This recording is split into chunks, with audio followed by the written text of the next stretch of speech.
Oi, amigas e amigos, tudo bem com vocês? Chegando por aqui com mais um vídeo no meu canal no YouTube e para falar da convocação da seleção brasileira. Lá vem ela de novo, a seleção brasileira e a data FIFA, hein? Pois é.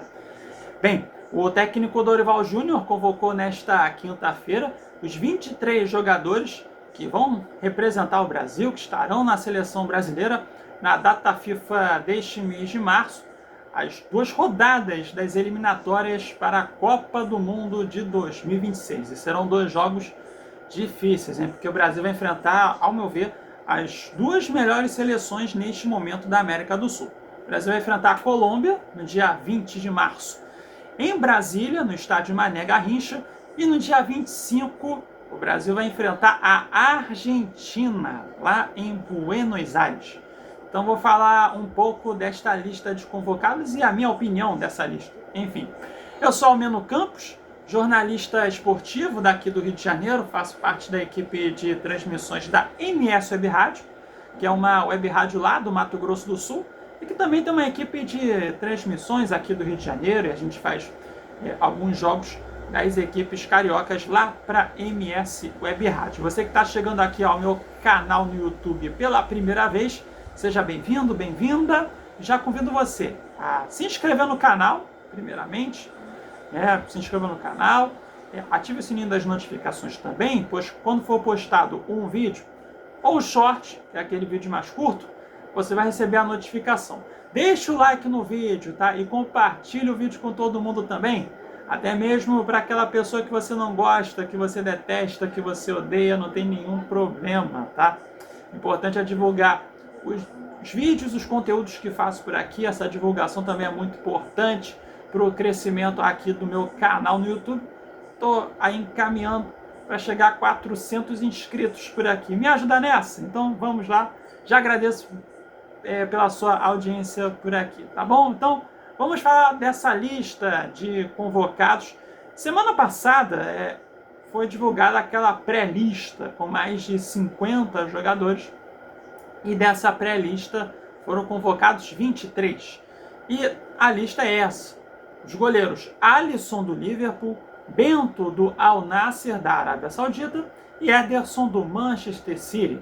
Os defensores, tá? Danilo do Flamengo, já falar um pouquinho, né, sobre o Danilo. Gabriel Magalhães, zagueiro do Arsenal da Inglaterra. Guilherme Arana, lateral esquerdo do Atlético Mineiro. Léo Ortiz, zagueiro do Flamengo. Marquinhos, zagueiro do Paris Saint-Germain. Murilo, zagueiro do Nottingham Forest, da Inglaterra. Wanderson, lateral direito do Mônaco. E Wesley, lateral direito do Flamengo, pela primeira vez. Wesley convocado para a seleção principal. Meio-campistas: André, volante do Wolverhampton, da Inglaterra. Bruno Guimarães, do Newcastle, da Inglaterra. Gerson, do Flamengo. Joelinton, olha o Joelinton aí voltando a ser convocado, volante do Newcastle, da Inglaterra. Matheus Cunha, do Wolverhampton, convocado como meio-campista, hein? Curioso isso. E ele de volta, Neymar, do Santos. Neymar voltando a ser convocado para a seleção brasileira depois de 1 ano e 4 meses. E convocado pelo técnico Dorival Júnior pela primeira vez. E os atacantes: Estevão, do Palmeiras.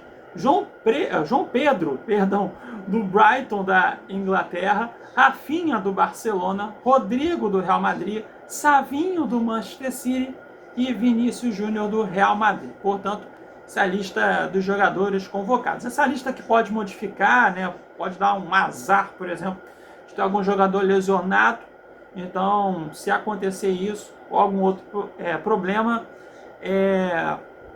o técnico Dorival Júnior pode fazer modificações na lista e convocar algum outro jogador daquela pré-lista com mais de 50 jogadores, essa pré-lista que foi divulgada na semana passada. Então a gente vai primeiramente destacar alguns pontos nessa lista. Primeiro, claro, a volta do Neymar. O último jogo dele na seleção foi em novembro de 2023, no jogo contra o Uruguai, que ele acabou sofrendo uma grave lesão e desde então não foi mais convocado para a seleção brasileira. A seleção naquela época ainda comandada pelo Fernando Diniz, que ao mesmo tempo que era técnico da seleção brasileira, estava treinando o Fluminense. Pois é, então já há muito tempo o Neymar não estava na seleção e nesta quinta-feira voltando a ser convocado pela primeira vez, sendo chamado pelo técnico Dorival Júnior. E sem dúvida nenhuma o Neymar será o camisa 10, capitão, titular na seleção brasileira. Bem, um outro ponto também, né, para a gente destacar aqui, né, primeiro, Wesley, lateral direito do Flamengo, voltando não, né, pela primeira vez, né, sendo chamado para a seleção principal, e já há algum tempo ele vem sendo o melhor lateral direito em atividade no Brasil. Isso é um fato. Vai ter muita gente que vai discordar, né, muito por conta do clubismo, mas é inegável, gente, o Wesley está jogando muito bem, gente. Está jogando muito bem já há algum tempo. E, assim, a reviravolta na carreira dele, cara, assim, até o momento em que o Flamengo tinha o Tite como técnico, o Wesley não vinha jogando bem. Isso é um fato também, né? Tinha muita gente que não queria ver o Wesley no Flamengo, né? Enfim, teve essa época. Mas, muita gente, né, já há algum tempo, também fala do potencial técnico que o Wesley tem, né, que poderia ser um lateral direito muito promissor, com uma boa carreira. E aí, quando chega o Felipe Luiz para ser o técnico da equipe principal do Flamengo, aí mudou completamente o cara. O Wesley, aí já desde que o Felipe Luiz chegou, sendo o melhor lateral direito em atividade no futebol brasileiro. Eu duvido. Você que fala assim, o Wesley não merece ser convocado. Me traz então aí um lateral direito aqui no Brasil, que jogue melhor que o Wesley hoje, ou já há algum tempo. Vai ser difícil, tá? Mas aí vem um outro ponto também, que aí já trazendo o gancho, né, em relação ao Danilo, que vem jogando no Flamengo como zagueiro. Aí vem um ponto importante, será que Danilo vai jogar como zagueiro ou vai jogar como um lateral e sendo um lateral mais defensivo? Essa é a principal interrogação. Por quê? Danilo, e aí vem outro ponto, o Dorival Júnior convocou só um lateral esquerdo, o Guilherme Arana. E aí que tá.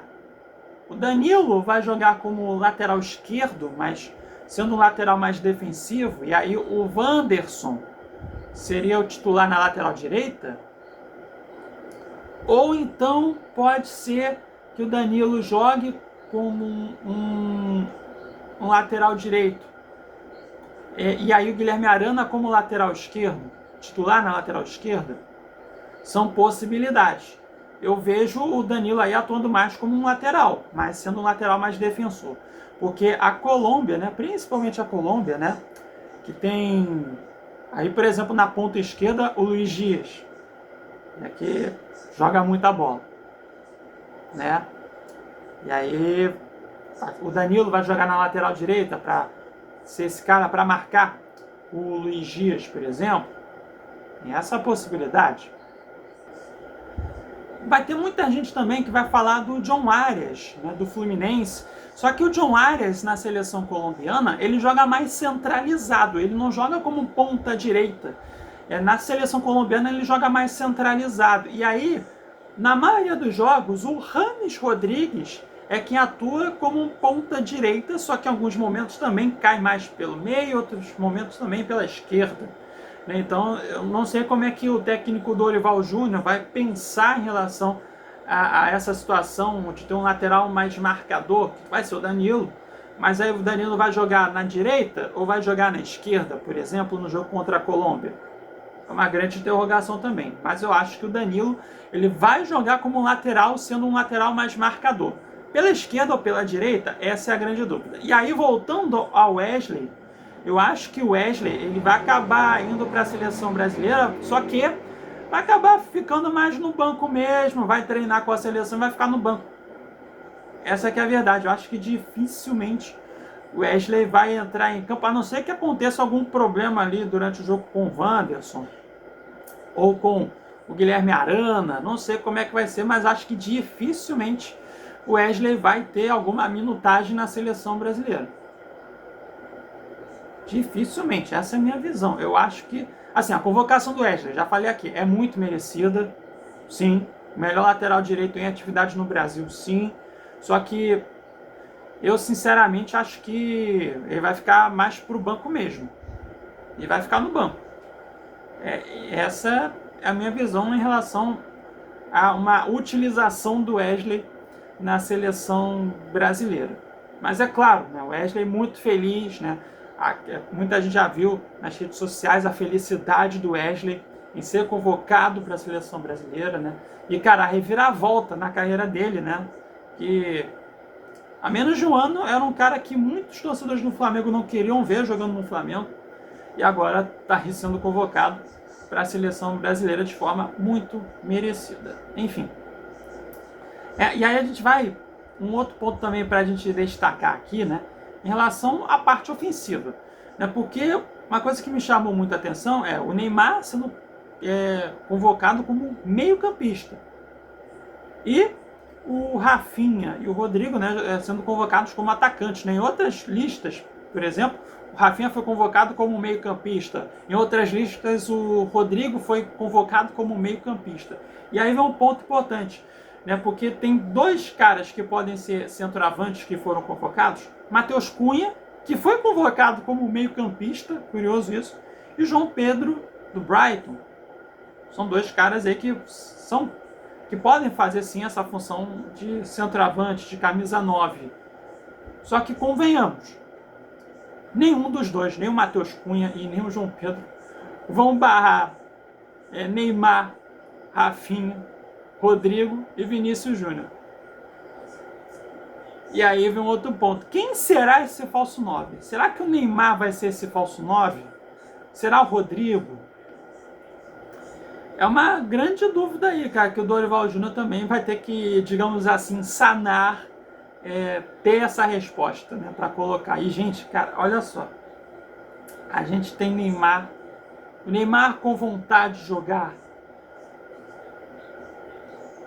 É sensacional. Mas tem o Rodrigo, que está jogando muita bola no Real Madrid. Vinícius Júnior é o melhor jogador do mundo. E o Rafinha, cara, o Rafinha que vai concorrer ao prêmio de melhor do mundo. A gente tem 4 jogadores aí, um quarteto muito forte, cara. E aí é aquela questão que eu falo nos outros vídeos, né? São caras que jogam muito em seus clubes, inegável, mas chegam na seleção, não conseguem atuar em 30% do que atuam nos clubes, né? E a gente fala de caras assim como o Vinícius Júnior, principalmente. Que nos últimos jogos na seleção ele não vem atuando como atua no Real Madrid. Eu falo muito, né, nos vídeos do Bruno Guimarães, do Newcastle, que lá joga muita bola, mas chega na seleção, não consegue desempenhar um bom futebol. E o Alisson, aliás, assim, nos vídeos que eu faço aqui da seleção, né, que eu critico muito o Alisson, mas eu critico muito o Alisson porque, cara, ele pode jogar muito mais na seleção, cara. Muito mais. Gente, vejam o jogo que ele teve ontem. A atuação que ele teve contra o Paris Saint-Germain, gente. Se não foi a maior atuação da carreira dele, foi uma das melhores, sem dúvida nenhuma. E eu falo porque eu sei da capacidade que o Alisson tem, gente. Agora, chega em muitos chutes que a bola vai na direção do Alisson, ele não consegue defender, cara. E em chutes que no Liverpool ele faria defesas espetaculares, mas chega na seleção, cara, sei lá o que acontece. É bizarro.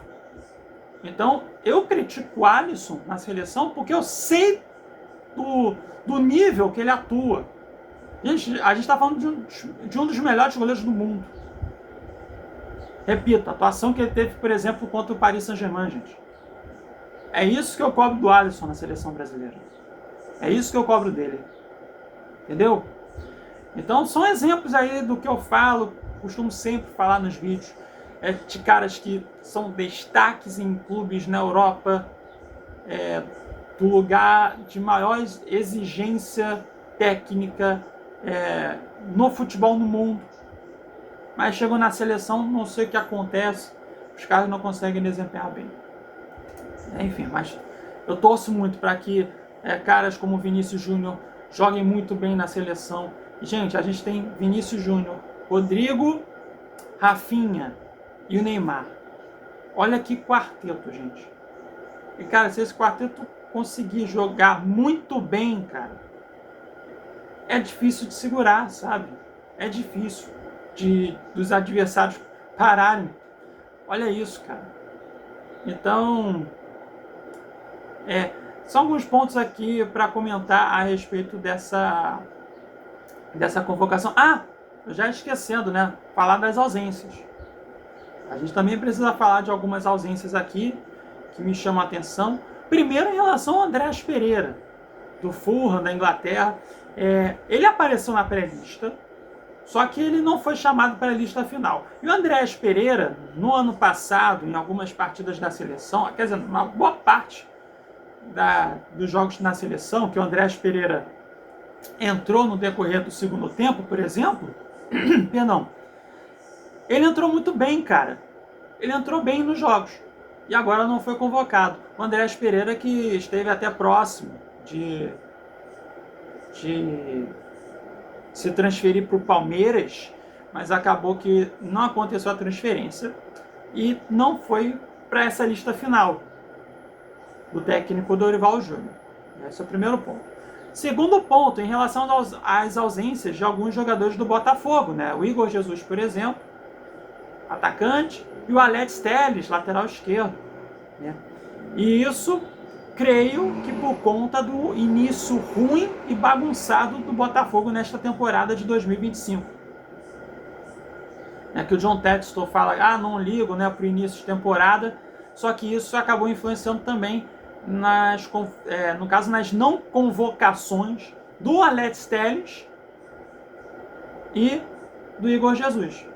E foram, o Igor Jesus, cara, por exemplo, ele salvou a seleção brasileira no jogo contra o Chile, cara. Chile, uma das piores seleções que tem nas eliminatórias da América do Sul para a Copa do Mundo de 2026. O Igor Jesus decidiu aquele jogo, né? Enfim, mas agora não foi convocado para a seleção brasileira, muito também por conta desse início bagunçado de temporada no Botafogo. O Alex Telles, a mesma situação. E uma ausência do Luiz Henrique, cara que para muitos, né, foi o principal destaque do Botafogo, mas com certeza um dos melhores jogadores no futebol brasileiro no ano passado. O Rei da América, né, eleito o melhor jogador da América do Sul em 2024, ajudando muito, né, o Botafogo a conquistar os títulos do Brasileirão e da Libertadores. Só que ele foi para o Zenit da Rússia. Ele apareceu na pré-lista, só que não apareceu na lista final. Então, já assim, para mim, passa a sensação de que indo para a Rússia, esportivamente falando, não foi uma boa escolha do Luiz Henrique. E tem outros exemplos também, cara. A gente pode falar do zagueiro Nino, que quando jogava no Fluminense, era um jogador que vinha sendo constantemente chamado para a seleção brasileira, só que foi para o Zenit. Ele apareceu outras vezes em convocações da seleção. Isso pesa, gente. Isso pesa muito. Mas o Bento é do Al Nassr, da Arábia Saudita, né? Mas o Bento, assim, é um goleiro também com muito potencial, né? E eu vejo que pro Dorival Júnior, o Bento é um goleiro de confiança, né? Mas é um terceiro goleiro hoje, né? Porque o Alisson e o Ederson estão à frente do Bento. Isso é um fato. Só que, repito, a escolha de ir para a Rússia, assim, esportivamente falando, não foi boa para o Luiz Henrique. E é um cara que entrou bem em muitos jogos na seleção brasileira, mas não apareceu nessa lista final para a data FIFA de março. Enfim, mas cada um com as suas escolhas. Enfim, Então, tá aí alguns pontos para a gente falar dessa convocação da seleção brasileira para a data FIFA de março. São dois jogos complicados. Para mim, são as duas melhores seleções da América do Sul. A Colômbia, jogo no dia 20 de março no Mané Garrincha, em Brasília, e no dia 25 contra a Argentina em Buenos Aires. Bem, o que vocês acharam dessa lista de convocados? Deixa aí nos comentários, se eu quero saber a sua opinião, tá? Se você gostou do vídeo, deixa aquele like, compartilha o vídeo com todo mundo e me siga por aqui, tá bom? Se inscreva. Em breve voltarei com mais um vídeo por aqui, tá bom? Beijos e abraços a todos e até a próxima, hein? Tchau, tchau.